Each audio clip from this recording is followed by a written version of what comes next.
এই হোক, কোরআনের চেয়ে দামি কেউ নেই। কোরআনের জন্য মায়ের খেয়েছেন রাহমাতুল আলামিন। তোমরা কোন ছাই পাস, তোমরা এসে চলে যাও। অতীতে যারা কোরআনের সাথে বেয়াদবি করেছে এখন একটাও দেশে নাই, ঠিক না? ইচ্ছা মতো কোরআনের মাহফিলকে নিজের হাতে তুলেছে তারা। আমার নিরীহ পুলিশ ভাইদেরকে ব্যবহার করে কোরআনের মাহফিলের উপর চটুলি ধারা জারি করেছে এরা। এসপি সাহেবদেরকে যা ইচ্ছা তা ব্যবহার করেছে তারা। এই পুলিশকে শান্তিতে থাকতে দেয় না এরা। আজকে আর বাংলাদেশে কোন জানোয়ার যেন মাহফিল বন্ধ করতে না পারে। আমরা গর্দান ভেঙে দেব যারা মাহফিল বন্ধ করতে আসে। তবে আইন আমরা কখনো নিজের হাতে তুলে নেইনি, আগেও নেইনি, এখনো নেব না। আমাদের প্রশাসনকে আমরা ব্যবহার করব। বিশেষ অতিথি মোহাম্মদ সাকিবুজ্জামান আরিফিন মামুন, জনাব ইঞ্জিনিয়ার মোহাম্মদ রেজওয়ানুল মামুন আসছেন, ঢাকাতে আছে। দেখ আপনারা খুশি থাকলেই হলো। আমার নাম এত মোটা করে দিচ্ছেন, আমি কি খুব মোটা নাকি? বাকি বিল্লার নাম ছোট করে দিচ্ছেন, মন খারাপ করবে। আলমদের নাম বড় করে দিয়ে আমারটা ছোট করে দিলে অসুবিধা নেই, একদম দেখা যাতে না যায়। হ্যাঁ, আলহাজ মাওলানা বাকিবিল্লাহ হাফিজাহুল্লাহ অনেক দীর্ঘ সময় কথা বলেছেন। কোথায় চলে গেলেন? আমার অত্যন্ত ভালোবাসার মানুষ, সুন্দর মানুষ। আল্লাহ তার আলোচনা গুলো আমাদেরকে আমল করার তৌফিক দান করেন। মাওলানা মোজাম্মেল হক সাবেক মুদাররিস, তাড়াবাড়িয়া দাখিল মাদ্রাসা, ওনারও আলোচনা আমরা শুনবো। কোরআনের আলোচনা শুনলেই লাভ। ভালো কথা যদি শয়তানও বলে সেটা শুনতে হয়। আমরা রাতের একটা হাদিস পড়ি, আয়াতুল কুরসি পড়ি, এটা শয়তান রাবি। রাবিকে শয়তান। রাসূল বলছেন সাদাকা হুয়া কাযুব, ও মিথ্যুক হলেও কথাটা বলেছে সত্য।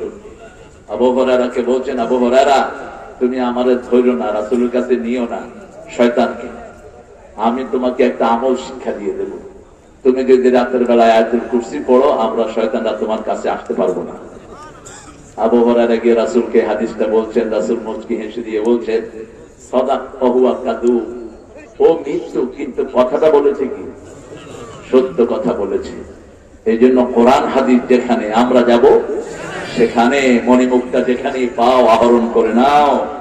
আদ-দাল্লাতু আল হিকমাতু দাল্লাতুল মুমিন ইলতাকাতহা হাইসু ওয়াজাদাহা। রাসূল বলতেন জ্ঞান এবং হিকমত এগুলো মুমিনের হারানো জিনিস, যেখান থেকে পায় সে কুড়িয়ে নেবে এগুলো। মুজাম্মেল হক ভাই কথা বলেছেন, হাফেজ শহীদুল ইসলাম কথা বলেছেন। আজকের সভাপতিত্ব করছেন ইয়াসিন উদ্দিন শেখ। মাশাআল্লাহ, খুব সুন্দর মানুষ, খুব সুন্দর করে দুরূদ পড়েছেন আমাদের সাথে। হেলান দিয়ে বসেন, কষ্ট হচ্ছে না? এই যে হেলান দিয়ে বসতে পারে। আল্লাহ ওনার জীবনের গুনাহগুলো মাফ করে দিবেন। 60-এর উপর যাদের বয়স চলে যায়, আজকেও পড়েছি হাদিসটি, তারা যৌবনে যে আমল করে আল্লাহ এগুলো অটো দিতে থাকে, অটো আমল নামায় যোগ হয়ে যায়। আবার রাসূল বলছেন, শুনো তোমরা কেউ যখন অসুস্থ হও, সুস্থতার সময় যে আমল করো আল্লাহ ফেরেশতাদেরকে বলে সেটা লিখতে থাকো, সেটা লিখতে থাকো, তার আমল বাদ দিও না। আল্লাহ যেন আমাদের এখানে যারা আছেন সিনিয়র সিটিজেন, আল্লাহ যেন সবাইকে এই নিয়ামত দিয়ে ধন্য করে দেন। আমাদের সেক্রেটারি আলহামদুলিল্লাহ, ওনার নাম অবশ্য আপনার দেন নেই, খায়ের আছে কোথায়? ও এই মাহবুব মোর্শেদ জ্যোতি, মাশাআল্লাহ, সাবেক চেয়ারম্যান কিসের কন্ট্রোল তৈরি করেন। করোনা চাল খাইছে কিছু চোখ, করোনা হেদেরকে খাইছে। গরিবের লেগে তুই খালি খেলি। বিভিন্ন চেয়ারম্যানের বাড়িতে করোনার চালের বস্তা পাওয়া গেছে। উপজেলা বিএনপি মাশাআল্লাহ, আল্লাহ কবুল করুক। যত মামলা মোকদ্দমাটা বহুত আলহামদুলিল্লাহ। আমরা অত্যন্ত ধন্য আজকে আমাদের অফিসার ইনচার্জ, সারা থানার অজস্র ফোন, অজস্র কাজ যাকে সামলাতে হয় 24 ঘন্টা, তারপরেও তিনি এসে আমাদেরকে ধন্য করেছেন। আমরা তার জন্য দোয়া করছি। আমাদের এই প্রিয় অফিসার সহ বাংলাদেশের যত পুলিশ অফিসার আছেন আল্লাহ সবাইকে কবুল করুন। কনস্টেবলদের ঘরগুলোকে আল্লাহ রহমত দিয়ে ভরে দিন। আমাদের বহু কনস্টেবল এই বিগত আন্দোলনে মারা গেছে। আমি বলেছি বর্তমান উপদেষ্টাদেরকে তাদের পরিবারগুলো খুঁজে খুঁজে তাদেরকে আপনারা অনুদান দানের ব্যবস্থা করেন, কারণ ওদের দোষ ছিল না, ওদেরকে বলির পাঠা বানিয়েছে, ঠিক কিনা? এদের খবর কেউ রাখে না। যারা অল্প কিছু পুলিশ যারা ক্রাইম করেছে তারা আর আপনাদের সামনে আসতে পারবে না। অপরাধ করে যে মরে সে, ঠিক না ঠিক? যে হারাম খায় সে হারামেই তলিয়ে যায়, সে আর উঠতে পারে না। আমরা আলহামদুলিল্লাহ এখন অফিসার যাদেরকে পেয়েছি এদেরকে সহযোগিতা করবো সার্বিক ভাবে, কারণ আপনারা সহযোগিতা না করলে এত বড় টেরিটরি এই অল্প 100-150 জন কনস্টেবলের জন্য খুব টাফ হয়ে যায়। আপনি যদি সহযোগিতা করেন আপনাদেরকে আল্লাহ বরকত দান করবেন। অনেক ওলামা হযরত এসেছেন, নিচে বসে আছেন, যাদেরকে স্টেজে উঠাতে পারলে ভালো হতো, কিন্তু স্মার্ট স্টেজ হয়ে যেতে পারে, এই জন্য সবাইকে আর উঠাতে পারছি না আমরা। অনেক অনেক প্রিয় স্যাররা এসেছেন, primary sir, high school, college, university sir এসেছেন, আমাদের প্রিয় খেটে খাওয়া মানুষ, যাদেরকে সবচেয়ে বেশি ভালোবাসেন কে? দিন এনে যারা দিন খায় এদেরকে সবচেয়ে বেশি ভালোবাসেন কে? আল্লাহর হাবিব বলতেন আল কাসিলু আদুউল্লাহ, আল কাসিলু হাবিবুল্লাহ, আল কাসিলু আদুউল্লাহ। পরিশ্রম করে যারা খায় এরা আল্লাহর ওলি হয়ে যায়, আর যারা বসে বসে খায় এরা আল্লাহর দুশমন। কিন্তু আমরা অন্যভাবে নেই, বসে বসে যারা খায় এদেরকে বলি ওলি, এরা উলি। এরা কি উলি? একজন নবীও পরিশ্রম ছাড়া খান নাই, একজনও না। রাসূল সাল্লাল্লাহু আলাইহি ওয়াসাল্লাম হেন কাজ নাই তিনি করেন নাই। তিনি রাখালি করেছেন, তিনি পানি টেনেছেন কূপ থেকে, তিনি ব্যবসা করেছেন, তিনি ঘুরে ঘুরে মানুষের দরবারে মানুষের সাহায্য পৌঁছে দিয়েছেন, সোশ্যাল ওয়ার্কার ছিলেন তিনি। এমন কোন কাজ নাই যেটা করেন নাই, রাহমাতাল লিল। এখানে এসেছেন আমাদের হিন্দু ভাইয়েরা, যাদেরকে আমরা আমাদের সমাজের অংশ মনে করি এবং তাদেরকে আমরা পাহারা দেওয়ার ব্যবস্থা করি, তাদের যাতে কোনো সমস্যা না হয়। কিন্তু তাদের মাথার উপরে একটা শয়তান দল বসে আছে, এসকন।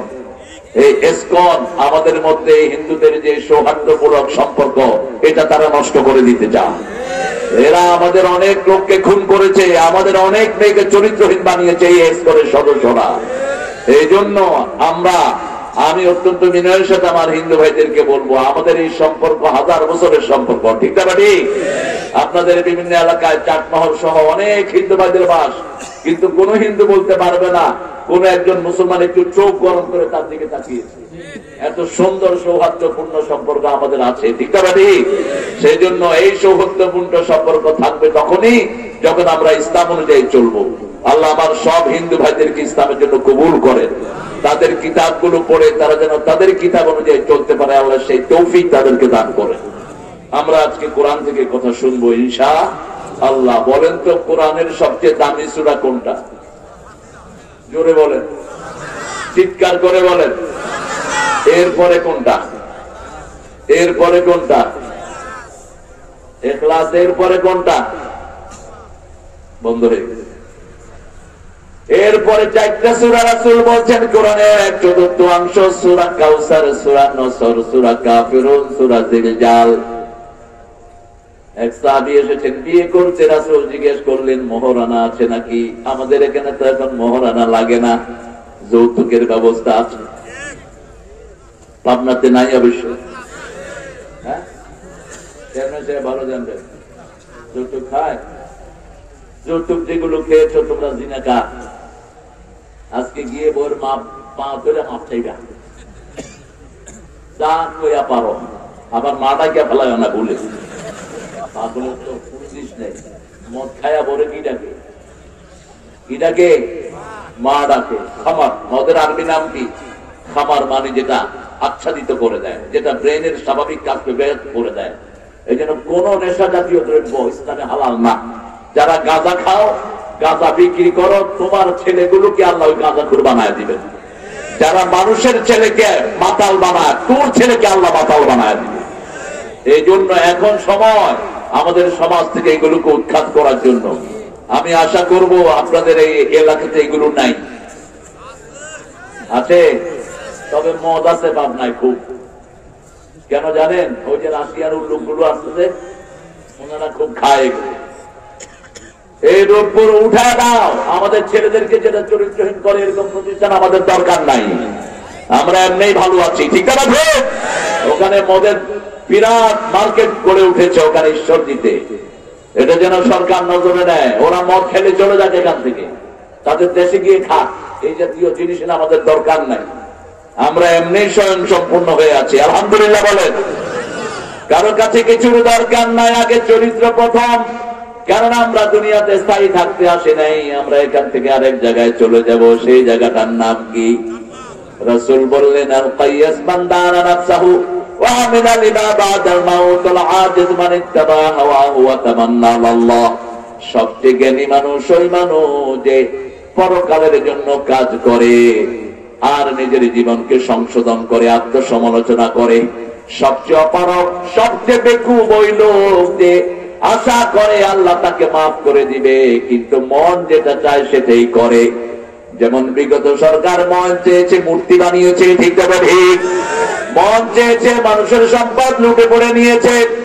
এটা কোনোভাবেই কারোর জন্য উপাদেয় নয়, কারোর জন্য ফলপ্রসূ নয়। আমরা কাউকে কষ্ট দিব না, শিরকের সাথে আমাদের কোনো সম্পর্ক নাই। শিরক আছে যেখানে আমরা নাই, শিরক আছে যেখানে জান্নাত নাই। ومن يشرك بالله فقد حرم الله عليه الجنة ومأواه النار। আল্লাহ বলছেন যারা শিরক করবে আমি তার জন্য জান্নাত হারাম করে দিলাম, তার চিরস্থায়ী জায়গা হবে জাহান্নাম। আজকের মাহফিলটি কততম বলেন? 26তম সূরার নাম কি আপনারা জানেন? আমি একটু মনে করিয়ে দিব। সূরা কি নাম? সূরা মানে পরামর্শ। সূরা মানে কি? পরামর্শ। সূরাই সিদ্ধান্ত নেয় বলে সূরা, ওয়া আমরুহুম সূরা বাইনাহুম। রাসূল সাল্লাল্লাহু আলাইহি ওয়াসাল্লামকে আল্লাহ নির্দেশ দিলেন সূরা আল ইমরানের 157 নম্বর আয়াত, ফাবিমা রাহমাতিন মিনাল্লাহি লিনতা লাহুম ওয়ালাউ কুনতা ফাওয়ান গালিযান কলবি লাফাদ্দু মিন হাওলিক ফা'ফু আনহুম واستغفر لهم وشاورهم في الأمر فإذا عزمت فتوكل على الله إن الله يحب المتوكلين। ও নবী আলাইহিস সালাম, আপনি যদি কঠোর হৃদয়ের হতেন, আচ্ছা অসুবিধা নেই, অজর করে দেন, হ্যাঁ খাওয়া করে দেন, দিও দেন, খাওয়া সারা রাত জেগে ডিউটি করতে হয়, 24 ঘন্টা ফোন খোলা থাকে এই ওসি সাহেবদের। অন কল ডিউটি বলে, অর্থাৎ ফোন করলেই যেন পাওয়া যায়। তবে গত সরকারের আমলে কষ্ট গেছে খুব বেশি।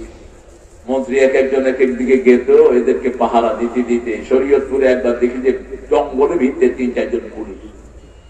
বললাম কি ভাই আপনারা এখানে? কয় উনি পায়খানায় গেছে, আমরা পাহারা দিচ্ছি। সেখান থেকে যদি কেউ উঠে নিয়ে যায়, এই জিনিসটা কি যে কষ্ট হয়েছে ওনাদের। আল্লাহ আমার ভাইদেরকে শান্তিতে ডিউটি করার তৌফিক দান করুন। আরো চিৎকার করে বলেন আমিন। আল্লাহ রাব্বুল আলামিন বলেন, নবী আপনি যদি কঠিন হৃদয়ের হতেন, আমাদের আলেমদের মধ্যে, হুজুরদের মধ্যে যারা একটু বড় হুজুর হয়ে গেছে, বিশাল মুড়ি থাকে, আছে না? কথা বলে না, হাত বাড়াইলে এটা যেন না হয়। আপনি ইজি গোয়িং থাকবেন, ইজি গোয়িং। প্রত্যেক নবী এক্সেস দিতেন মানুষকে। আল্লাহ বলছেন পাবে মা রাহমাতিন মিনাল্লাহ, তোমার অন্তর যদি রহমতে ভরা না থাকতো, লিনজালাহুম, তোমার কাছে কেউ আসতো না। ফাফু আনহুম, তাদেরকে মাফ করে দাও, শর্তহীন মাফ। আস্তাগফির লাহুম, তাদের জন্য ক্ষমা চাও। যত কাজ করতে চাও তাদের সাথে পরামর্শ করো। ফাইযা আযামতা ফাতাওয়াক্কাল আলাল্লাহ ইন্নাল্লাহা ইউহিব্বুল মুতাওয়াক্কিলিন। যখন সিদ্ধান্ত হয়ে যায় তখন ভরসা করো কার উপর?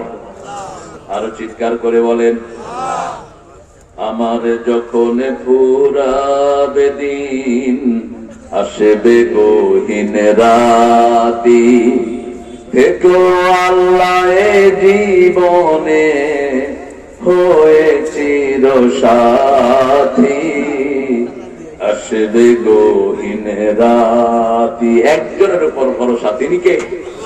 আল্লাহ রাব্বুল আলামিন। রাসূল বিবিদের সাথে পরামর্শ করতেন, আর আমরা বিবির থেকে যৌতুক খাই। কত নোংরা মানুষ যারা যৌতুক খেয়েছেন। হিন্দুদের সাথে হাসর হবে, মুসলমান মোহরমা ছাড়া বিয়ে করতে পারে না। বিয়ের প্রথম কথাই হলো মোহরানা। প্রথম কথা কি? বুখারী হাদিসে রাসূল বলছেন, মোহরানা যদি না থাকে বিয়ে করবি না। রোজা রেখে নিজের যৌবনকে হেফাজত করো।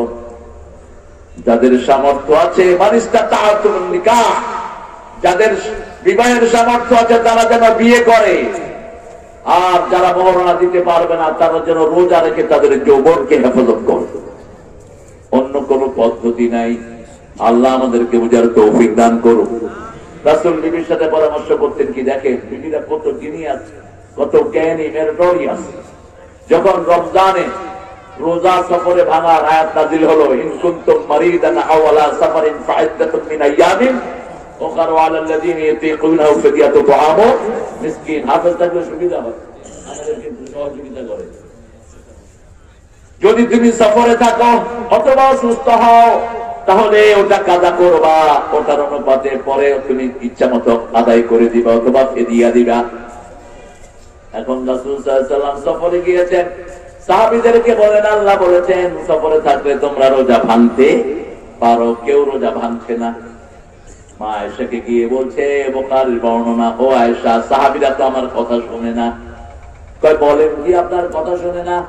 আপনার জন্য পরিবার ছেড়েছে, ঘর ছেড়েছে, কত কষ্ট তারা করে, কি বলেন? তিনি বলছেন আল্লাহ আয়াত নাযিল করেছেন রোজা অবস্থা সফরে রোজা ভাঙা যায়, কিন্তু কেউ ভাঙছে না।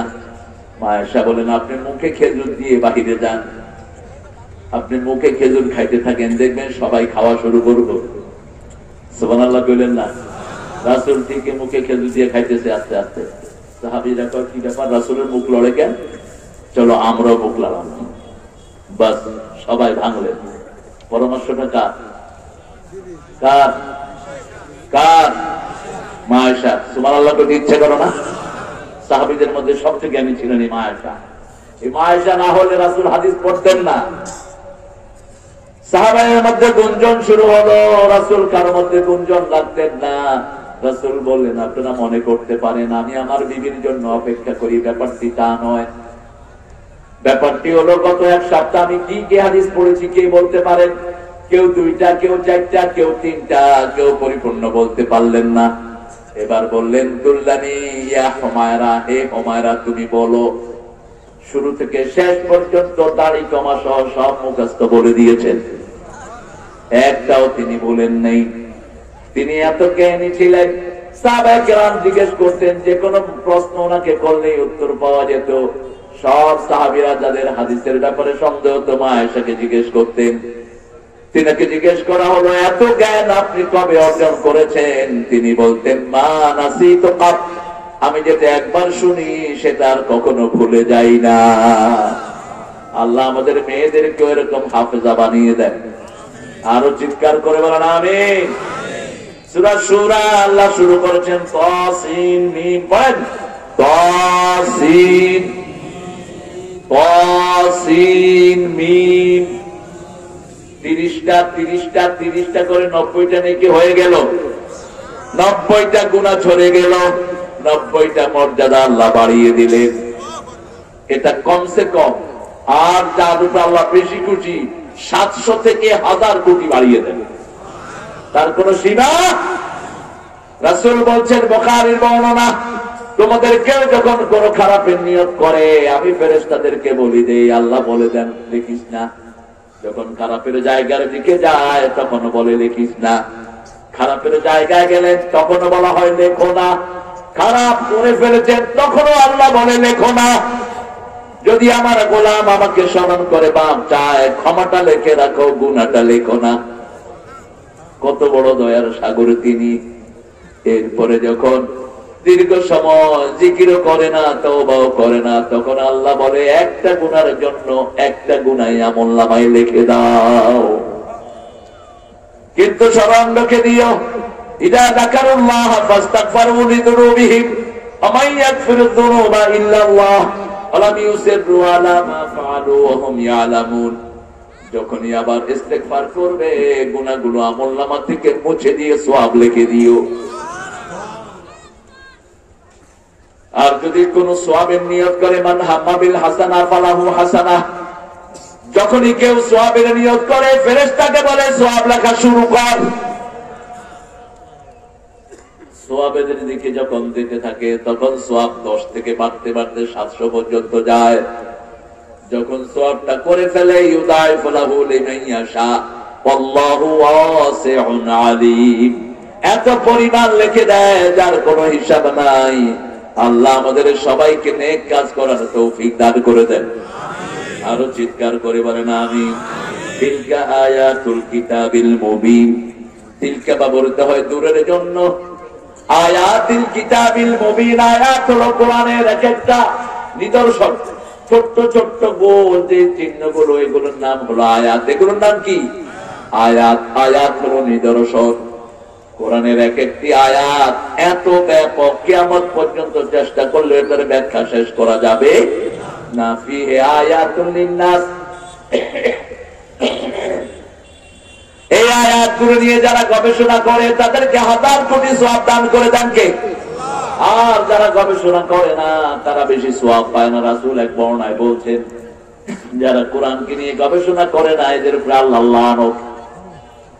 ইন্না ফি খালকিস সামাওয়াতি ওয়াল আরদি ইখতিলাফিল লাইলি ওয়ান নাহারি লাআয়াতিন লিউলিল আলবাব الذين يذكرون الله قياما وقعودا وعلى جنوبهم ويتفكرون في خلق السماوات والأرض ربنا ما خلقت هذا باطلا سبحانك فقنا عذاب النار।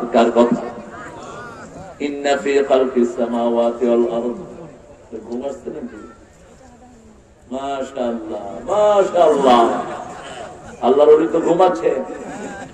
একটা বালিশ এনে দাও, এতে ঘুমাইতে ঘুমাইতে চোখ লাল করে ফেলছে। লাঠি কই? হ্যাঁ, তো অসুস্থ পাশে নিয়ে যাও। হ্যাঁ, ও অসুস্থ না? আরে ইউনিয়ন আমির, আসলে আমি ঘুমানোরই কথা, কারণ 17 বছর দৌড়তে দৌড়তে কোনো রেস্ট পাইনি। 17 বছরের কোন রেস্ট। ডাক্তার শফিককে চিনেন তো আপনারা, জামাত ইসলামের আমির। এর পুলিশে যখন লোকটি আসছে বাসার অ্যাড্রেস জিজ্ঞেস করছে, তো উনি বাসার অ্যাড্রেস দেয় না। তো পুলিশ জিজ্ঞেস করলো, স্যার আপনার বাসার অ্যাড্রেস দেন না কেন? কয় ভাই গত 15 বছরে 400-500 বাসায় রাখছে আমাদের হাসিনা, আমি কয়টার অ্যাড্রেস দেবো? কয় লাগবে না জান, এটা আমার আত্মীয়ের এলাকা, এটা হলো সিঙ্গাপুর ও শাব্দসবান সাহেবের এলাকা, এটা নিজামী সাহেবের এলাকা। হ্যাঁ,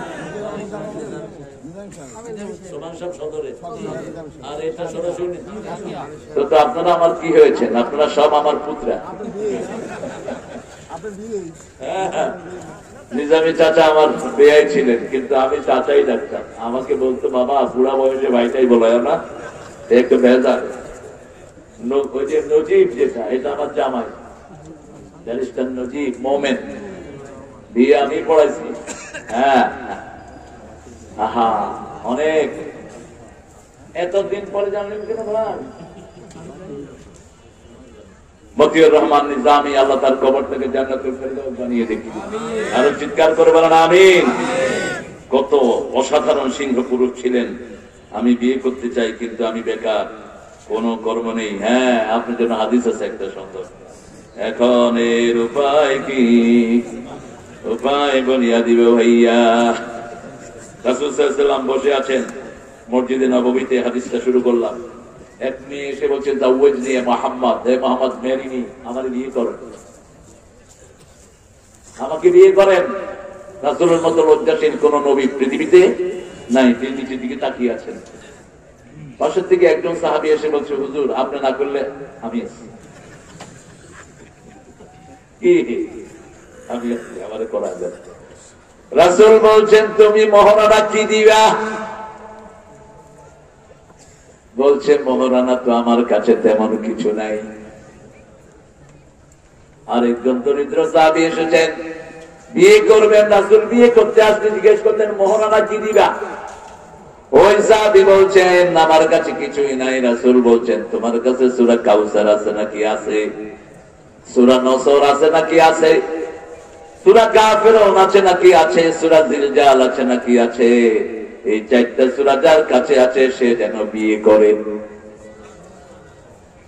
এই চারটা সূরা পড়বেন, বিয়ের যেই যেই জিনিস আপনার দরকার সব আল্লাহ আপনাকে দান করে দিবে। তবে ওই সময় সূরা তো সাহাবীদের মহর, কারণ ওই সময় কোরআন নতুন ছিল, অধিকাংশ মানুষ কোরআন পড়তে পারত না। স্বামীকে বলা হতো তোমার কোরআন হলো মহারানা, বিবিকে তুমি কোরআন শিক্ষা দাও, এটাই তোমার মহারানা। মহারানা ছাড়া কোনো বিয়ে হবে না। উল্টা আমরা যৌতুক নেই, অভিশপ্ত মানুষ। যৌতুক যারা খেয়েছো, জিনাকারের খাতায় নাম উঠিয়েছো, কিয়ামতের ময়দানে এই মেয়ে মাফ না করলে আল্লাহ তোরে মাফ করবে না।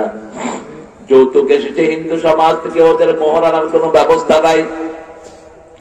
বিয়ের সময় মেয়েরা বাপের বাড়ি থেকে যা নিতে পারে এটাই তার লাভ। কিন্তু আমার ইসলাম বলেছে না, বাবা যদি জীবিত অবস্থায় সম্পদ বন্টন করে মেয়েও 2 ভাগ পাবে, ছেলেও 2 ভাগ পাবে। ওমর ইবনে বশিরের হাদিস, বুখারী। আর যদি মারা যাওয়ার পরে বন্টন হয় আযযাকারু মিসলু হাজ্জিল উনসায়ান, ছেলে পাবে 2 ভাগ, মেয়ে পাবে 1 ভাগ। কারণ মেয়ে 3 জায়গা থেকে পায়। মেয়ে পায় ছেলের থেকে, মেয়ে পায় জামাই থেকে, মেয়ে পায় বাপের থেকে, কিন্তু তার কোনো খরচ নাই। কোন মেয়ে যদি সারা জীবন অনেক পয়সা খরচ না করে সে গুনাহগার হবে না। আর মেয়ে যতদিন বাপের বাড়িতে আসবে খরচ কার? খরচ কার?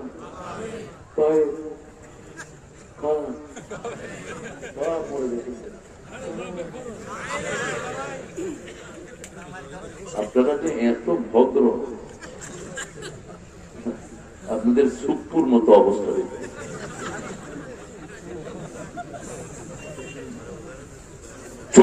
চুপ করে থাকে। চুপপুর বলে আমার মাহফিল বন্ধ করছে হেমায়তপুরে।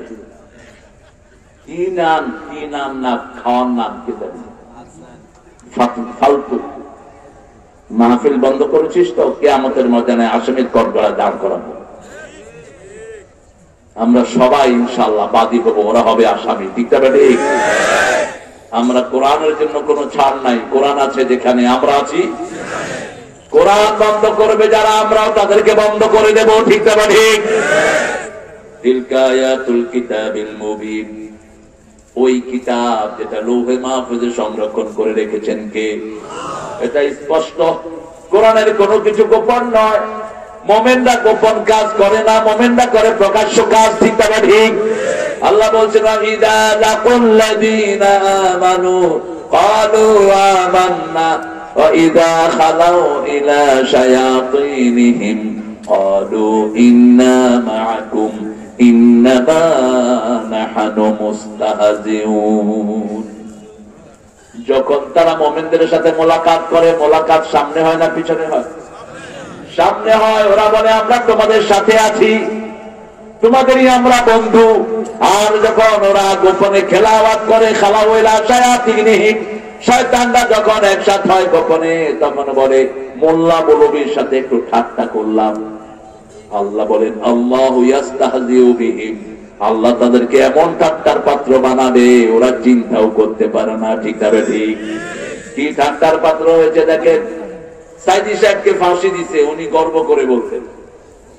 কি নাম বিচারপতি? কি নাম? গেছে পলাইতে সিলেটের দিক দিয়ে, সিলেটের ওখান দিয়ে গেছে পলাইতে। সিলেটেরা কয় তুমি খেয়ে আমাকে চিনো না, আমি বিচারপতি। আচ্ছা তো কিতার লাগিয়ে আইলায়? ফলাম দেখা দাও, দেখা মাল ফলাও। টাকা দিতে পরে 2টা এমন ঘুষার ঘুষাইছে, গালের হাড্ডি টাড্ডি সব শেষ।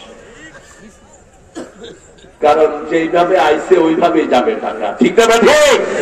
তোরা কিনে আনিস, তোদেরকে কিনে মানুষে দিবে। এরপরে শুয়ে আছে কলা পাতার উপর। আমাদের বর্ডার গার্ড গিয়ে বলে যে তুমি কে গো? আমাকে চিনো নাই, আমি বিচারপতি শামসুদ্দিন। তুই নি মানিক কে? গলায় গামছা বেঁধে উঠিয়ে নিয়ে আসছে। বিচারের কাঠ গড়ায় উঠাতে পারে নাই, যেদিন কোর্টের দিকে নিচ্ছে রাস্তায় সমানে জুতা মারছে মানুষ। ইজ্জত আসে আল্লাহর পক্ষ থেকে। ইন্নামাল ইজ্জাতু লিল্লাহি ওয়া লিরাসূলিহি ওয়া লিল মুমিনিন ওয়ালাকিন্নাল মুনাফিকিনা লা ইয়ালামুন। সূরা মুনাফিকের ভিতরে আল্লাহ বলছেন ইজ্জতের একমাত্র মালিক কে? তারপরে রাসূল, তারপরে আল্লাহ সেই ইজ্জত দিয়েছেন মুমিনদেরকে। কিন্তু মুনাফিকরা সেটা বুঝে না। মুনাফিকরা সকালে এক কথা, বিকালে এক কথা, রাতে এক কথা, এক রকম চেহারা তাদের হয়। ঠিক না ঠিক? হেলিকপ্টারে মানুষ মেরেছে আর কয় হেলিকপ্টারে নাকি পানি ফালাইছে। তো পানি ফালাইলে মানুষ মরে কেমনে? এত মানুষ মেরেছে, তারপরেও তার ভিতরে কোনো অনুশোচনা। কয় আমি কি করেছি? তুমি কি করেছো আল্লাহ বুঝাবেন তোমাকে। প্রত্যেকের আমলনামায় একটা কিতাব আছে, একটা কিতাব তার গলায় ঝুলিয়ে দেওয়া হবে। বনী ইসরাঈল আল্লাহ বলছেন আলজামনাহু তাইরাহু ফি উনুকি, প্রত্যেক মানুষের গলায় আমি তার আমলনামাটা ঝুলিয়ে দেব। সেই আমলনামাটা কিয়ামতের ময়দানে হাতে এনে দিবেন কে? আল্লাহ বলবেন ইকরা কিতাবাক কাফা বিনাফসিকাল ইয়াওমা আলাইকা হাসিবা। You read your book, you are enough to take your accountability. ঠাই নাই ছোট সে তরি, তোমার এই সোনার ধানে গিয়েছে ভরি। কি দিয়ে ভরেছ তোমার আমলনামা? আমাদের আমলনামা সকালবেলা থেকেই আমরা নামাজ পড়ি, আমরা তাসবিহ করি, আমরা আল্লাহকে ডাকি। ঠিক না ঠিক? যখনই আমরা বিপদে পড়ি কাকে ডাকি? আমার আব্বা মারা গেলেন, আমরা পড়েছি ইন্না লিল্লাহি ওয়া ইন্না ইলাইহি রাজিউন। দুনিয়ার শ্রেষ্ঠ আলেম মতিউর রহমান নিজামী মারা গেলেন, আমরা পড়েছি ইন্না লিল্লাহি। মৃত্যুর সময় কি নিশ্চিন্ত পড়েছেন তো ওনার বায়োগ্রাফি আপনারা? 3 ঘন্টা আগে যখন জল্লাদ ঘোষণা করলো যে আপনার 3 ঘন্টা পরে ফাঁসি, তিনি মুচকি হেসে দিয়ে বলেন আলহামদুলিল্লাহ। জল্লাদ অবাক হয়ে গেলেন। জল্লাদ বলছে স্যার আপনি মুচকি হাসতেছেন, আলহামদুলিল্লাহ বলছেন? তিনি বলছেন এই দিনটার জন্যই 65 বছর আমি অপেক্ষা করেছি। আমার আল্লাহর সাথে আমি দেখা করব।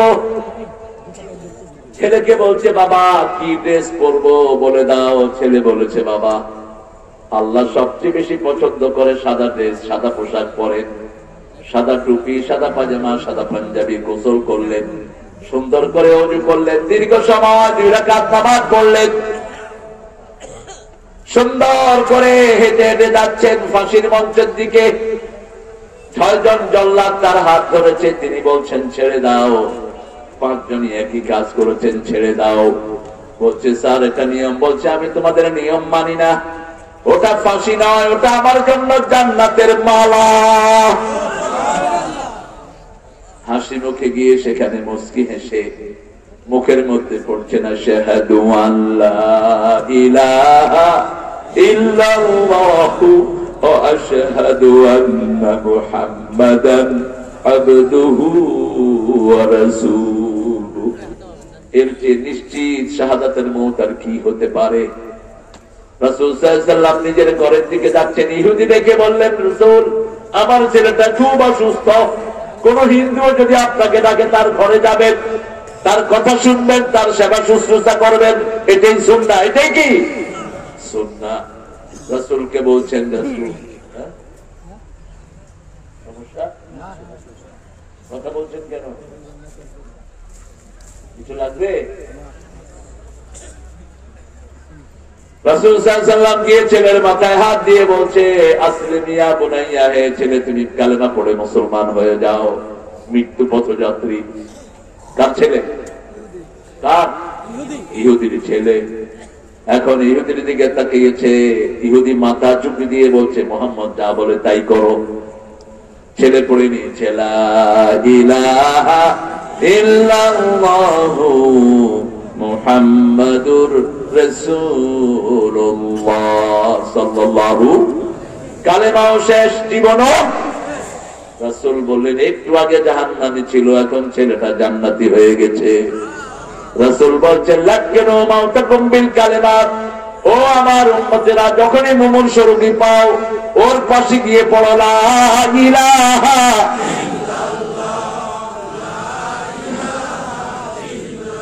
লা ইলাহা ইল্লাল্লাহু মুহাম্মাদুর রাসূলুল্লাহ সাল্লাল্লাহু তিলকা আয়াতুল কিতাবিল মুবিন লাআল্লাকা বাকিউন নাফসাক আল্লা ইয়াকুনু মুমিনিন। রাসূল খুব পেরেশানিতে থাকতেন, নিজেকে ধ্বংস করে দিতে চাইতেন। কেন মানুষ কালেমা পড়ে না? লাআল্লাকা বাকিউন নাফসাক, মনে হয় আপনি নিজেকে ধ্বংসই করে দিবেন, আপনি নিজেকে বিস্তৃত করে ফেলবেন। কেন মানুষ ঈমান আনে না? ঈমান আনার জন্য সারাদিন পেরেশানিতে থাকতেন। রাহমাতাল লিল আলামিন, সকালে বিকালে দুপুরে রাতে মানুষকে দাওয়াত দিতেন লা ইলাহা লা ইলাহা ইল্লাল্লাহু মুহাম্মাদুর রাসূলুল্লাহ সাল্লাল্লাহু। আমরা আজকে এখন একটা সিদ্ধান্ত নেব, আমরা যারা এখানে এসেছি প্রতিদিন 10 জন মানুষের কানে পৌঁছাবো লা ইলাহা। পারবেন তো? পারবেন তো? 10 জন মানুষকে কালেমা শোনাবেন, কালেমা শোনায় মসজিদে রাখবেন। যদি বলে যে ভাই আমি তো কালেমাটা পারি, ভাই একটু স্মরণ করায় দিলাম, আপনি মসজিদে আসবেন। মসজিদে না আসলে কালেমা থাকে না। আমাদের অনেকেই নামাজ পড়ে না, কয় হুজুর নামাজ পড়ে ঈমান খুব মজবুত আছে। তোর তো ঈমান বুঝেছি না, তুই বুকের হাড্ডির নাম তো ঈমান না। এক ওয়াক্ত নামাজ ছেড়ে দিবেন, কাফেরের খাতায় না বলবে। এই আসার নামাজ যারা পড়লেন না, মারা যাওয়ার পরে ফেরাউনের সাথে দেখা হবে, নমরুদের সাথে দেখা হবে। আর যারা পড়েছেন জামাতে, ফজর জামাতে পড়বেন, সারা রাত তাদের নামাজ হয়ে যাবে। এটা এমন কন্টিনিউয়াস প্রসেস, একদিন করলে চলবে অনেক দিন, এরকম নয়। প্রতিদিন নতুন দিন আসবে, আমাকে নতুন ভাবে নামাজ পড়তে হবে। ঠিক যাবে? ঠিক। আল্লাহ রাব্বুল আলামিন বলছেন আপনি নিজেকে ধ্বংস করে দিতে চান, আল্লাহ ইয়াকুলু মুমিনিন। আমরা দলাদলি করতে করতেই তো শেষ। এই দল, এই দল, অমুক দল, অমুক পার্টি, হেমুক পার্টি। এখন আল্লাহর রহমতে এগুলো ক্ষান্ত দেন। আমরা এক দল, আমরা এক দল। মসজিদে যায় যারা সব এক দল। ঠিক না বেটি? কার কথা? কার কথা? আল্লাহর কথা। রাসূল বলতেন মান সাল্লা সালাতানা ওয়া ইসতাকবালা কিবলাতানা ওয়া কালা যাবিহাতানা ফাযালিকাল মুসলিম ফি জিম্মাতিল্লাহি ওয়া রাসূলি। যারা আল্লাহর কিবলাকে কিবলা মানে, আল্লাহর সালাত আদায় করে, আল্লাহর দেয়া অনুযায়ী কুরবানি করে, তারা সবাই হলো মুসলমান। এই তিনটা জিনিস দেখেন, বাকিগুলো দেখার দরকার নাই। নামাজ দেখেন, কিবলামুখিতা দেখেন, কুরবানি দেখেন। ঠিক না ঠিক? বাকিগুলো আপনি ছেড়ে দেন। এটা যারা করবে তারা কার জিম্মায় থাকে? আমরা 5 ওয়াক্ত নামাজ আর ছেড়ে দেব না। রাজি আছি তো? একটু হাত তুলে দেখাই, কষ্ট দেই একটু।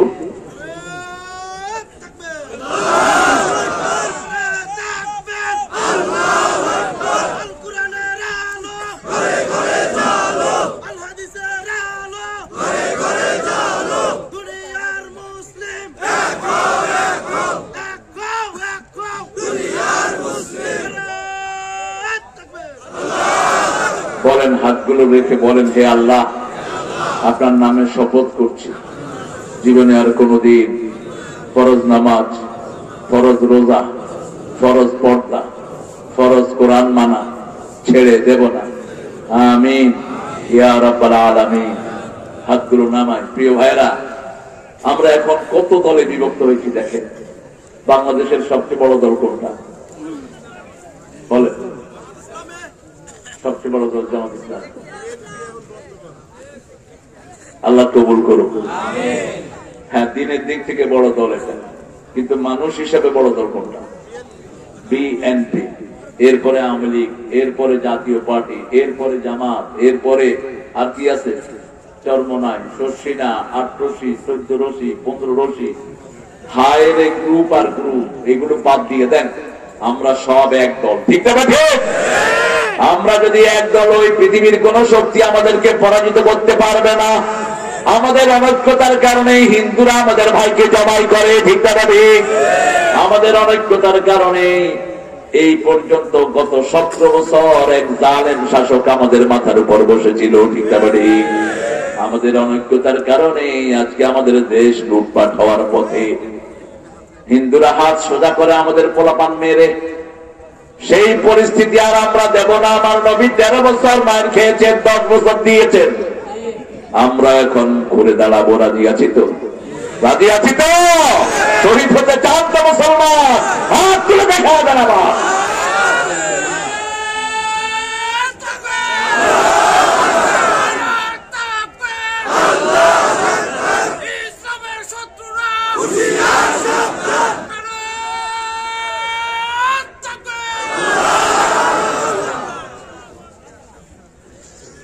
তোমরা মনে করো না আমরা মরে গেছি। আল্লামা ইকবাল কত সুন্দর কথা বলতেন, ভারতের জাতীয় সঙ্গীতে আল্লামা ইকবালের লেখা। আর আমাদের 93% মুসলমানের দেশে জাতীয় সঙ্গীত লিখতে এক কবি। মরার পরে এটা লিখলো কেমনে? আমি তো সেটাই জিজ্ঞেস করি। 1941 সালে তিনি মারা গেলেন। স্বাধীন হয়েছে কবে? স্বাধীন হয়েছে কবে? 71। তো উনি লেখেন কেমনে এটা? 1903 সালে তিনি ক্যালকাটাকে নিয়ে লিখেছেন এই গান, সিরাজের বাংলাকে নিয়ে। এবং সিরাজের বাংলাকে টুকরা করেছে রবি ঠাকুর সহ কিছু ইংরেজদের 5 আনা গোলাম। বাংলা, বিহার, উড়িষ্যা, ত্রিপুরা নিয়েছিল বাংলা এই টেরিটরি।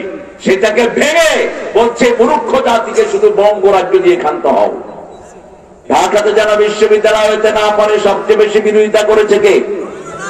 এই লোক। তিনি বলেছে এরা মূর্খ, কথাই বলতে পারে না, এদেরকে বিশ্ববিদ্যালয় দেওয়ার দরকার কি? তিনি তার আকীদা থেকে লিখেছেন, তিনি লিখেছেন আমার সোনার বাংলা, আমি তোমায় ভালোবাসি। আমরা ভালোবাসি আল্লাহকে, ঠিক না? ঠিক। কারণ আল্লাহ বলছেন সূরা বাকারার ভিতরে, আল্লাযীনা আমানু আশাদ্দু হুব্বান লিল্লাহ, যারা ঈমান এনেছে সবচেয়ে বেশি ভালোবাসবে কাকে? আল্লাহকে ভালোবাসবে। রাসূল বলেছেন যারা ঈমানের স্বাদ নিতে চায় তারা যেন আল্লাহকে ভালোবাসে। ঈমানের স্বাদ তারাই পাবে যারা কাকে ভালোবাসবে? আল্লাহকে ভালোবাসবে। চিরদিন তোমার আকাশ আকাশ কার, বাতাস কার? একটা শব্দ বসিয়ে দিলে গানটা ওকে হয়ে যেত। যদি থাকতো বেচারা, তাহলে আমি গিয়ে পরামর্শ দিতাম, মিয়া মারা তো যাবা, কি নিয়ে যাবা আল্লাহর কাছে? আমার মাবুদ আল্লাহ, আমি তোমায় ভালোবাসি। চিরদিন তোমার আকাশ, তোমার বাতাস আমার পানে। ও আল্লাহ আমার পানে নামায় রহম, মাবুদ আল্লাহ আমি তোমায় ভালোবাসি। ঠিক আছে তো? কথা কন না কেন? এটা অনেক আগে আমি বলেছিলাম, ওই সময় আমার বিরুদ্ধে মামলা করেছে ওনারা, অনেক আগে, আপনাদের এই অকারেন্সের অনেক আগে। আর বিগত সময় তো এটার পক্ষে বিপক্ষে বললেই তো সে জেলে। ওনাদের বাপের ছবি আঁকছে একটা ছোট্ট ছেলে, ছবি দেখা হলো কেন? ওই ছেলে 3 বছরের জেল হয়েছে। কি জুলুমের রাজ্য করেছ, মূর্তি দিয়ে সারা দেশ গড়েছ, ঠিক না? ঠিক। পোলাপান জবাব দিয়েছে, মূর্তির উপর কি করেছে? জোরে কর, কি করেছে? আর লিখেছে জাতির পিতা ইব্রাহিম অমুক ছিল, হ্যাঁ ওলার ডিমি ছিল। সারা জীবনে তার নামাজের একটা স্মৃতি নাই, রোজার একটা স্মৃতি নাই, ইসলামের কোন স্মৃতি নাই। স্মৃতি আছে বিড়ি খাওয়া। কি কাজ করেছেন জাতির জন্য? আমি বলে থাকি হাসিনাকে জাহান্নামে নিবে ওর বাপ। বলবে এত মূর্তি আমার জন্য বানাইছিলি কেন? আমি তো এত মূর্তি বানাতে কই নেই। তিনি নিজে স্বীকৃতি দিতেন তিনি মুসলমান, ঠিক না? ঠিক। কেন তুই মূর্তি বানালি?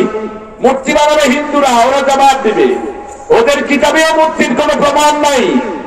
ওরা মূর্তিগুলো বানায়, কিছুদিন পরে নিয়ে পানিতে চুবায়। কথা বল না কেন? আর নজরুল সেটা যখন বললো, নজরুলের মোল্লারা কয় কাফের। নজরুল বলছে ভগবান মুখে মারি আমি পদচিহ্ন।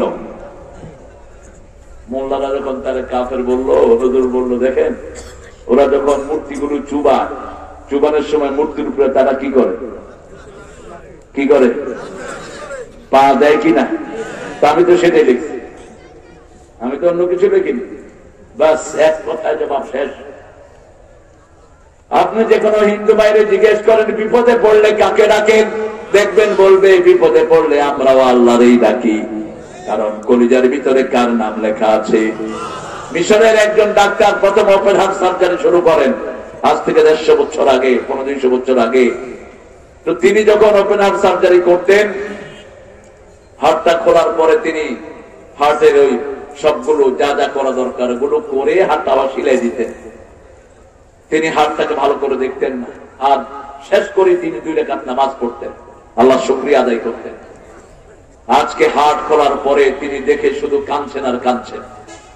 লোকেরা জিজ্ঞেস করছে ওনার জুনিয়র ডাক্তাররা, স্যার আপনি প্রত্যেক দিন তো হার্ট অপারেশন করে 2 রাকাত নামাজ পড়েন, শুধু কাঁদছেন কেন? ডাক্তার জবাব দিচ্ছে, আমি তো এতদিন হার্টটা ঠিক মতো দেখি নেই, এখন রক্ত সরিয়ে হার্টের দিকে তাকিয়ে দেখি হার্টের উপরে আল্লাহর নামটা সিল মারা আছে। এই হাত নিয়ে কিভাবে আল্লাহর বিরুদ্ধে কথা বলস? এই হাত নিয়ে কিভাবে আল্লাহর বিরুদ্ধে আইন পাস করস? এই হাত নিয়ে কিভাবে রাসূলের বিরুদ্ধে কথা বলস? এই হাতই তো আল্লাহর নাম সেখানে লেখা। আর আল্লাহ বলছেন আলা বিযিকরিল্লাহি তাতমাইন্নুল। এই ছেলে উঠলা কেন? এই কই যা? হায় হায়, এত ছোট মানুষ তোর ওয়াজ করবে? থাক, ছোট মানুষ আবার কি না কি করে ফেলে। এক সাহাবী মসজিদে নববীতে বসে পেশাব করে দিচ্ছে, রাসূলের ওয়াজ শুনতেছে। দেখেন ঘটনা মনে আসে। সব সাহাবী হাত উঠে আনিছে, তুই এই কাজ করার জায়গা পাইলি না। কিন্তু রাসূল কি বলছেন দেখেন, বাশশিরু ওয়ালা তুনাফিরু, আসসিরু ওয়ালা তুআসসিরু, বুইসতু মুআসসিরিন। এই সহজ করে দাও, কঠিন করে দিও না। সুসংবাদ দাও, দুঃসংবাদ দিয়ে সরিয়ে দিও না। আমি সহজ করার জন্য দুনিয়াতে এসেছি। সবার হাত নেমে গেল। রাসূল সাল্লাল্লাহু আলাইহি ওয়াসাল্লাম আলোচনা শেষ করলেন। লোকটা হাত তুলল, আল্লাহ ইরহাম আলাইয়া ওয়া ইরহাম আলা মুহাম্মদ। হে আল্লাহ আমার উপর রহম করেন, মুহাম্মদ সাল্লাল্লাহু আলাইহি ওয়াসাল্লামের উপর রহম করেন। ওয়ালা তুরহাম আলাইহিম, যারা আমারে মারতে ধরছে একটার উপরও রহম করেন না। ইসলাম কত সুন্দর, মসজিদে পেশাব করেছে তাও বের করে নাই, ঠিক না ঠিক? কিন্তু রাসূল বলেছেন যারা পেঁয়াজ রসুন খেয়ে মসজিদে যাবে তাদের ডানা ধরে বাহিরে ফেলে দিয়ে আসবা। এখন থাকলে বলতেন বিড়িখোরদেরকে মসজিদে ঢুকতে দিও না। বিড়িখোর অবশ্য এখানে নাই। হ্যাঁ, বিড়িখোরের তো জয় জয়কার। বিড়িখোরদের পিছনে, বিড়ি কোম্পানির পিছনে হুজুরটা গুড়গুড় করে সারাদিন, রুচি নাই। 1100 লোক বিড়ির ভিতরে, বিড়ির গায়ে দেখা থেকে ধূমপানে কি পা 20 বার। তো 20 খাস কেন? তুই 20 খায়, 20 বিক্রি করে, আবার মসজিদ দেয়। কিসের তোর মসজিদ? তোর সম্পদ হারাম, হারাম দিয়ে যা ইবাদত করবি সবই হারাম, ঠিক না ঠিক? কিসের তোর ইবাদত? আল্লাহ রাব্বুল আলামিন বলছেন, ও নবী আপনি নিজেকে ধ্বংস করে দিবেন না, আপনি নিজে এত পেরেশানি হয়েন না। মানুষ ইমানের পথে আসবে। কিভাবে ইমানের পথে আনতে হবে মানুষকে? বাল্লিগ মা উনজিলা ইলাইকা মির রাব্বিক, যা কিছু নাযিল করেছি মানুষের কাছে পৌঁছে দাও। রাসূল সাল্লাল্লাহু আলাইহি ওয়াসাল্লাম মানুষের কাছে পৌঁছে দিতেন লা ইলাহা। কি সুন্দর দাওয়াত দিতেন, দাওয়াত দিতেন। তোমরা যদি এই কালেমা পড়ো, দুনিয়ার মালিক তোমরা, আখিরাতেরও মালিক তোমরা। কিন্তু আমাদের দেশে এই কালেমা বুঝে না। এই কালেমা যখন বেশি কেউ পড়ে, মানুষ তার দীক্ষা বেশি করে দেয়। এই কালেমা পার্লামেন্টের সামনে পড়লে নিয়ে সুন্দর করে আদর করে খাওয়ায়। কিন্তু যদি বাংলায় বলা হয় পার্লামেন্ট মানি না, হাসিনা মানি না, সুপ্পু মানি না, মানি কাকে? কাকে? এই কালেমা সেটাই বলে, আমি কোন নেতা খেতা মানি না, আমি কারো আইন দিয়ে চলবো না। আইন চলবে কার? আল্লাহর। নেতা একজন, আমার নেতা, তোমার নেতা বিশ্বনবী মুস্তাফা। লা ইলাহা ইল্লাল্লাহু মুহাম্মাদুর রাসূলুল্লাহ সাল্লাল্লাহু। রাসূল মুমিন হওয়ার জন্য মানুষ পেরেশান হতেন। আমরা জিজ্ঞেস করলাম, ইয়া রাসূলুল্লাহ ঈমান কি জিনিস? রাসূল বলেন, আল ঈমানু বিদ'ুন ওয়া সাব'উনা শু'বাহ فأفضلها قول لا إله إلا الله وأدناها إماتة الأذى عن الطريق। ইমানের 70টি শাখা আছে, প্রথমটি হলো লা ইলাহা ইল্লাল্লাহ। রাসূল বললেন তোমরা ঈমানকে নতুন করো। কি করো? নতুন করো, নবায়ন করো। তাজাদ্দাদু ঈমানাকুম। সাহাবায়ে কেরাম জিজ্ঞেস করলেন কিভাবে নবায়ন করব? রাসূল সাল্লাল্লাহু আলাইহি ওয়াসাল্লাম বললেন পড়ো লা ইলাহা ইল্লাল্লাহ। তবে একজন আরেকজনের গায়ে যে পড়ে যান এটা ঈমান নতুন হবে না, ঈমান ধ্বংস হবে। আমাদের দেশে লাফালাফি আছে না নাই? অবশ্য আপনাদের পাবনাতে একটু কম। হ্যাঁ, এখন তো আমরা মাশাআল্লাহ ইন্টারনেটের বদৌলতে কত রকমের জিকির যে শয়তানরা বের করছে।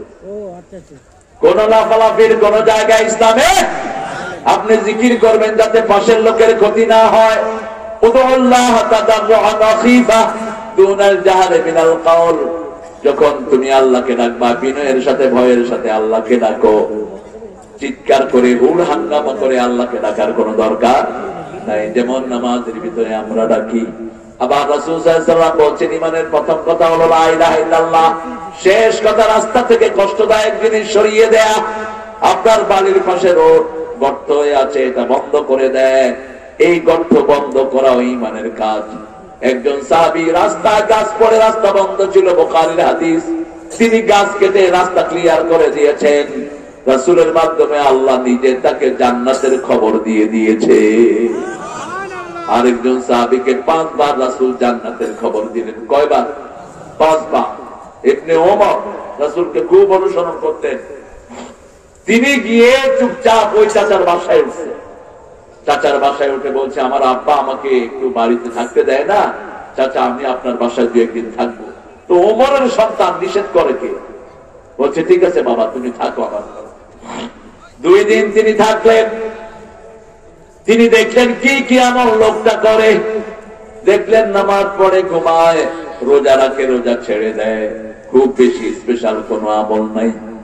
3 দিন পরে রাসূলের কাছে এসে বলছেন ইয়া রাসূলুল্লাহ এই লোকটাকে কেন আপনি এতবার জান্নাতের খোঁজখবর দিয়েছেন আমি বুঝি না। বলছে কেন? বলছে আমি তো দেখেছি স্পেশাল কোনো কাজ নাই।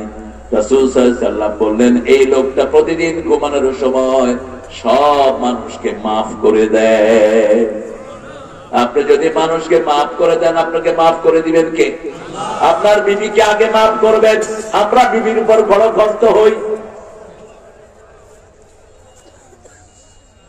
বিবির সাথে ভালো আচরণ আমাদের দেশের লোকেরা বেশি করে না। অথচ 5 বার বিবির সাথে ভালো ব্যবহারকে ফরজ করেছেন কে? আশিরুহুন্না বিল মারুফ, সূরা নিসার 20 নাম্বার। পারিবারিক জীবনের সবচেয়ে ভালো ব্যবহার কাকে দিতে হবে? বিবিকে দিতে হবে। 2 নাম্বার বললেন সূরা তালাকের ভিতরে ফারিকুহুন্না বিল মারুফ, যদি আলাদা হও সবচেয়ে সুন্দর ব্যবহার দিয়ে আলাদা হবা। সাররিহুন্না বিল মারুফ, মাতান বিল মারুফ, হাক্কান বিল মারুফ। তার যা কিছু তাকে দিবা সর্বশ্রেষ্ঠটা তাকে দান করবা। রাসূল বলছেন যা কিছু তুমি খাও তোমার বিবিকে তা খাওয়াও। যেই পোশাক তুমি পরো সেই মানের পোশাক তাকে দাও। ডাবল বিবাহ যারা করেন তাদের ব্যাপারে সূরা নিসা আল্লাহ বলছেন লান তাসতাতিয়া আন তা'দিলু, এরা কখনো ভারসাম্য করতে পারে না। আশরাফ আলী থানভীর নাম শুনেছেন তো? কে ছিলেন? রাহমাতুল্লাহি আলাইহি। অজস্র কিতাব তিনি লিখেছেন। অনেক বড় আলেম ছিলেন তিনি 2 বিয়ে করলেন। করার পরে ঘরের ভিতরে প্রত্যেক দিন কিলাকিলি, ধরাধরি, মারামারি, এই ওদের বিরুদ্ধে, এ ওর বিরুদ্ধে। এরপরে সিদ্ধান্ত আমি বড় ছেড়ে দেব। কিন্তু বড় বউ বললেন না, বিয়ে যখন করেছেন রেখে দেন। বলছে যেরকম রাসূল যেরকম ভারসাম্য করতেন, সব বিবিকে সমান সময় দিতেন, সব সমান খাওয়া দিতেন, সমান স্ট্যান্ডার্ডের বাড়ি দিতেন, কাউকে সময় বেশি দিতেন না, কম দিতেন না। আপনিও সেটা করেন। তিনি সেটা করতে লাগলেন। এত কঠিন অবস্থা দাঁড়ালো তিনার ফলোয়াররা তার কাছে বিভিন্ন জিনিস নিয়ে আসতো। বলতো তোমরাই 2 ভাগ করে 2 বিবিকে দাও। কয় না হুজুর আপনি দেন। কয় না আমি দেব না, একটু কম বেশি আমারে কি লেবে আল্লাহ, তোমরা দাও। এরপরে একদিন এক লোক 2টা তরমুজ নিয়ে আসলো। তো হুজুরকে বলছে হুজুর বড় বউকে একটা দেন, ছোট বউকে। কয় না, ছোট বউটা যদি মিষ্টি কম হয় ছোট বউ আমার একটু ব্যক্তি আমার মিষ্টি ছাড়া তার দিলি। অতএব কি করতে হবে? দুইটারে কাঠের মতো পারে। এত সহজ না বিবিদেরকে সাম্য করা।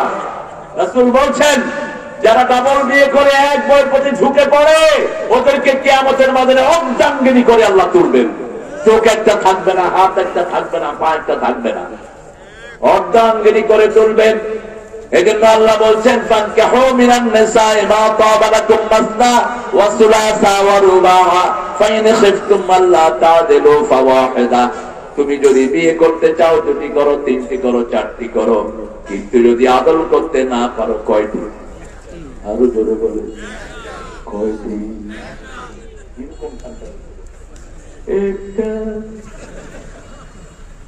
আল্লাহ হেদায়েত করুক আপনাদের।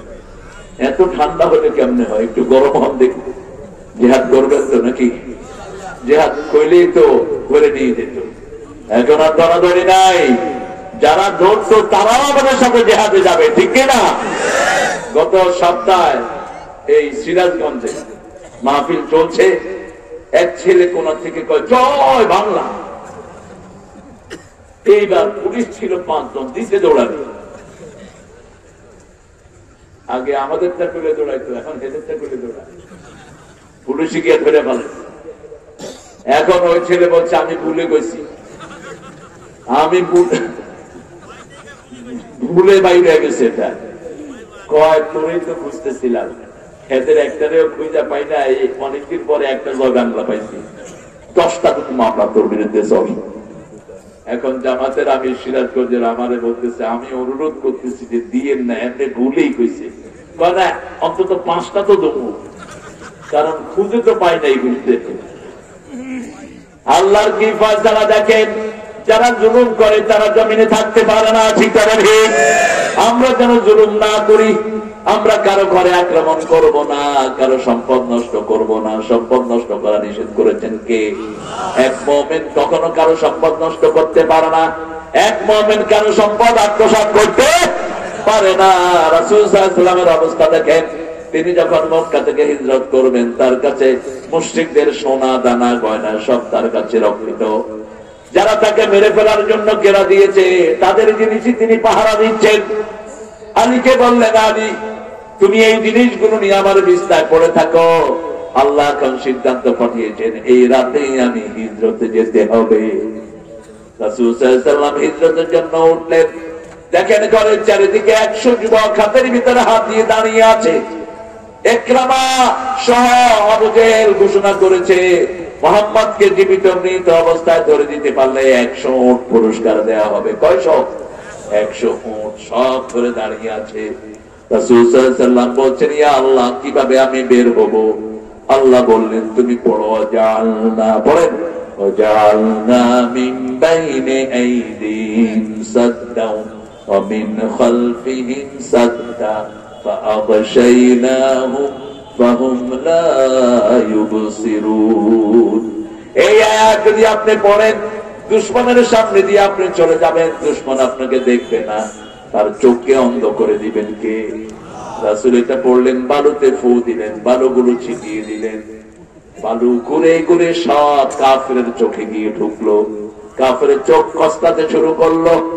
আল্লাহ বললেন, ওয়া মা রামাইতা ইয রামাইতা ওয়ালাকিন্নাল্লাহা রামা।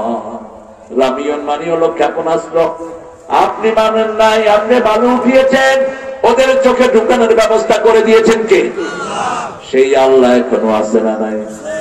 আমাদেরকে দুর্বল ভাববেন না, আমরা সব সেই আল্লাহর উপর তাওয়াক্কুল করে আছি। আগামী দিনের পৃথিবী হবে ইসলামের পৃথিবী, আগামী দিনের পৃথিবী হবে কোরআনের পৃথিবী, ঠিক না ঠিক? প্রতিদিন হাজার হাজার যুবক পড়ছে লা ইলাহা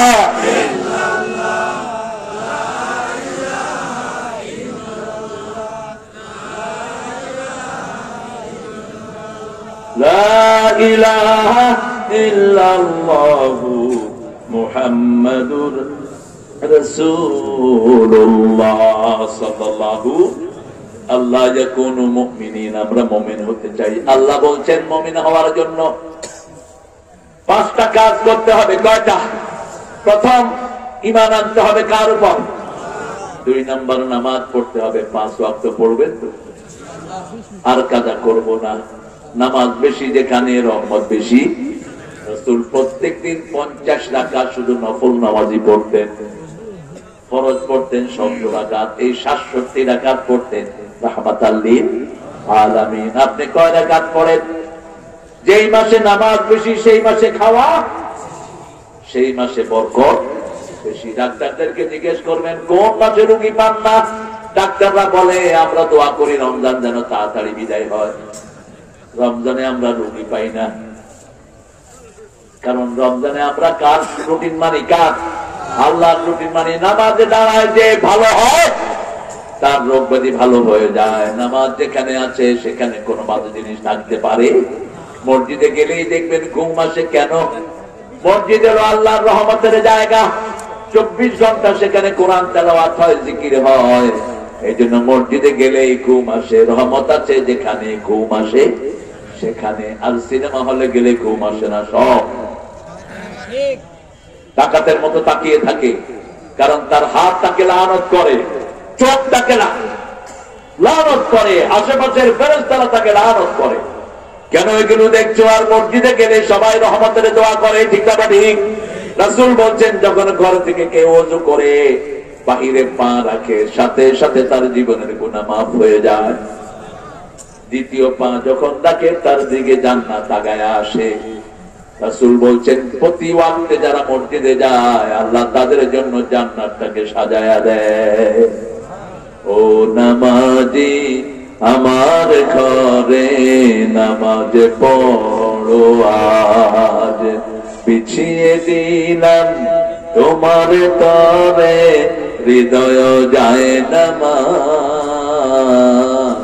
ও নামাজি আমার ঘরে নামাজ পড়ো আজ। ফরজ গুলো পড়ছেন মসজিদে, সুন্নাত নফল পড়বেন ঘরের ভিতরে। মুমিন হওয়ার জন্য প্রথম হলো ঈমান। ইসলামী দল ছাড়া মুমিন হওয়া যায় না। যারা ইসলামী দল করবেন না কোনদিন তারা মুমিন হবেন না। কার কথা? কোন আমল আপনার কবুল হবে না। ومن يبتغي غير الإسلام دينا فلن يقبل منه وهو في الآخرة من الخاسرين। কোন ব্যক্তি বা জনগোষ্ঠী যদি ইসলাম ছাড়া অন্য কোন দল গ্রহণ করে নেয় তার কোন আমল কবুল হবে না। কার কথা? তার দুনিয়াও শেষ, আখিরাতও শেষ। সেজন্য ইসলাম আছে যেখানে ঈমান আছে সেখানে, ইসলাম নাই যেখানে ঈমান নাই সেখানে। রাসূল সাল্লাল্লাহু আলাইহি ওয়াসাল্লাম বলেন 5 ওয়াক্ত যারা মসজিদে যায় তাদেরকে মুমিনের সার্টিফিকেট দিয়ে দাও। মসজিদ আছে যেখানে মুমিন যাবে। কাফের আর মুমিনের মধ্যে পার্থক্য হলো তরকুস সালাত। মুমিন নামাজ পড়বে, কাফের নামাজ পড়বে না। মুশরিক নামাজ পড়বে না, মুমিন নামাজ পড়বে। আমাদের দেশে বহু দলীয় নেতারা আছে, নেতারা নামাজ জানেই না, আছে না নাই? এই জন্য আমরা এমন কোন দলের সাথে জড়িত হব না যে দলের লোকেরা নামাজি না, কারণ আমরা মৃত্যুর পরে জান্নাত চাই। চান তো? আল্লাহ বলছেন শুনো জাহান্নামের কারণ কি? শুনো, জাহান্নামের প্রথম কারণ ইয়াতাসাআলুনা আনিল মুজরিমিন মা সালাকাকুম ফি সাকার ক্বালু লাম নাকু মিনাল মুসাল্লিন ওয়া লাম নাকু নুত'ইমুল মিসকিন কুন্না নাখুদু মা'আল খাইদিন কুন্না নুকাযযিবু বিয়াউমিদ্দিন। আল্লাহ জিজ্ঞেস করবেন কেন জাহান্নামে আসলা? আল্লাহ আমাদেরকে হেফাজত করেন, আল্লাহ আমাদেরকে মাফ করে দেন। আমরা দুনিয়ার আগুনই সহ্য করতে পারি না, ঠিক না ঠিক? রাসূল যে কোনো জাহান্নামের আয়াত আসলে কাঁদতেন, রাহমাতাল লিল, ওনার সব গুনাহ মাফ। কেন কাঁদতেন? কাঁদতেন উম্মতদের জন্য। কাদের জন্য? উম্মতদের জন্য। আর তিনি পড়তেন আল্লাহুম্মা আজিরনা মিনান নার। পড়েন আল্লাহুম্মা আজিরনা মিনান, প্রতিদিন 7 বার পড়বেন। রাসূল বলতেন যারা 7 বার সকালে পড়ে আল্লাহুম্মা আজিরনা মিনান জাহান্নাম, আল্লাহর কাছে সুপারিশ করবে আল্লাহ এই লোকটাকে আপনি জাহান্নামে দিয়েন না। প্রতিদিন যে বলবে আদখিলনাল ফিরদাউস মা'আল আবরার, নেককারদের সাথে আমাদেরকে জান্নাতুল ফিরদাউস দেন। জান্নাতুল ফিরদাউস বলবে আল্লাহ আপনার এই গোলামকে আপনি জান্নাতুল ফিরদাউস দান করে দেন। আল্লাহ আমাদের সবাইকে কবুল করেন। আল্লাহ বলছেন নামাজি না পড়া, মিসকিনদেরকে খাওয়া না দেয়া, আবার যারা মিসকিনদেরকে খাওয়া দেয় না এরাই আখিরাতকে অবিশ্বাস করে। কার কথা? أرأيت الذي يكذب بالدين فذلك الذي يدع اليتيم ولا يحض على طعام المسكين. Have you seen those people who are denying the resurrection day? ওই মানুষকে দেখেছো নাকি যারা আখিরাতকে অস্বীকার করে? তাদের প্রথম খাসলত হলো এতিমের গলা ধরে ধাক্কা দেয়। বড় ভাই মারা গেছে, ছোট বাচ্চাগুলো এতিম, তাদের সম্পদ মেরে খেয়ে ফেলে। আছে না নাই? কথা বল না কেন? বহুত আছে, বহুত আছে। আরে সর্বনাশ। আহা।